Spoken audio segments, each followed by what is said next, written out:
नमस्कार. स्वातंत्र्यवीर सावरकरांच्या जीवनावरच्या स्वरचित काव्य स्पर्धेसाठी मी हा व्हिडिओ तयार करतोय.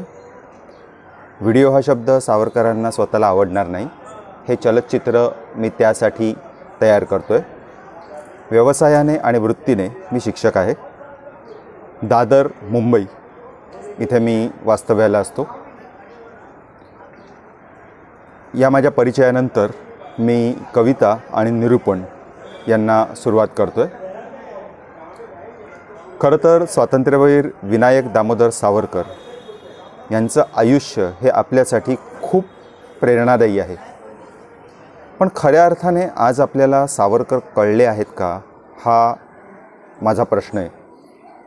कवितेचा विषय समोर आल्यावर मला असं वाटलं की आजही सावरकरांचा एखादा विशिष्ट निबंध डोळ्यासमोर ठेवून, एखादा लेख डोळ्यासमोर ठेवून, त्यांच्या चरित्रातला एखादा प्रसंग डोळ्यासमोर ठेवून सावरकरांवर टीका केली जाते किंवा त्यांना नाकारलं जातं, तेव्हा खरोखर सावरकर आपल्याला कळले आहेत का?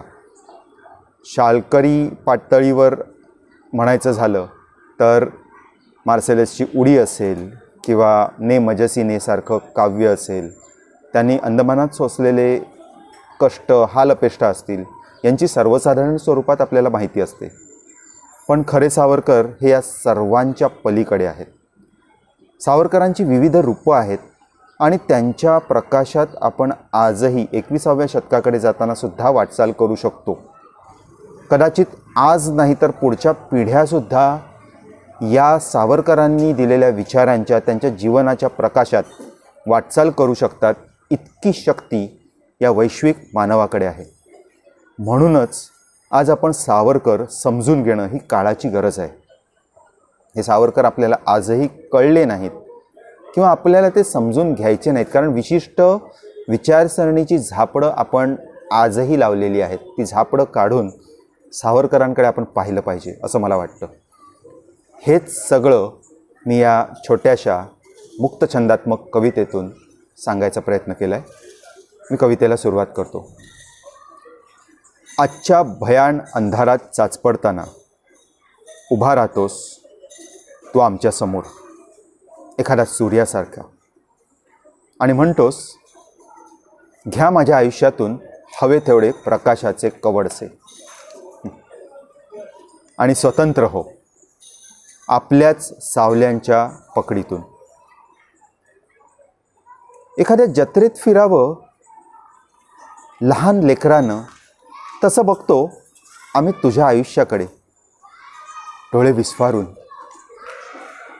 तुझी ध्येयासक्ती, तुझा आत्मविश्वास, तुझा साहसीपणा, तुझा आशावाद, तुझा मार्मिकपणा, तुझी वैज्ञानिक दृष्टी, तुझं देशप्रेम, तुझे शब्द, तुझी निष्ठा.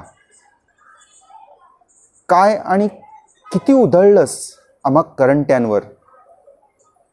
आम्हाला अजूनही थांगच लागत नाही तुझ्या कुबेरी संपत्तीचा.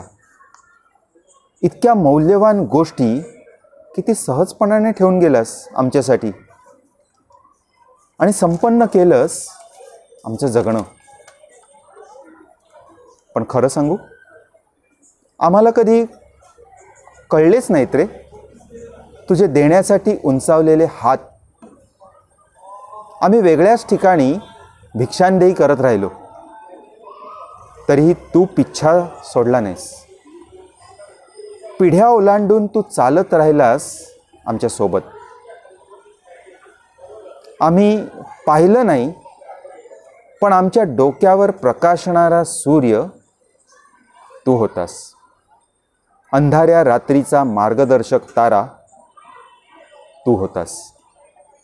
कदाचित तुझी ती उडी आमच्या काही पिढ्या ओलांडून जाईल आणि तेव्हा आमच्या वंशजांना कळेल त्यांच्या नसातून वाहणारं बंडखोर प्रवाही रक्त हे फक्त तुझंच आहे, फक्त तुझंच. धन्यवाद. सावरकरांना, सावरकरांच्या स्मृतींना शतशः प्रणाम करतो आणि माझं हे काव्यवाचन इथे संपवतो. धन्यवाद.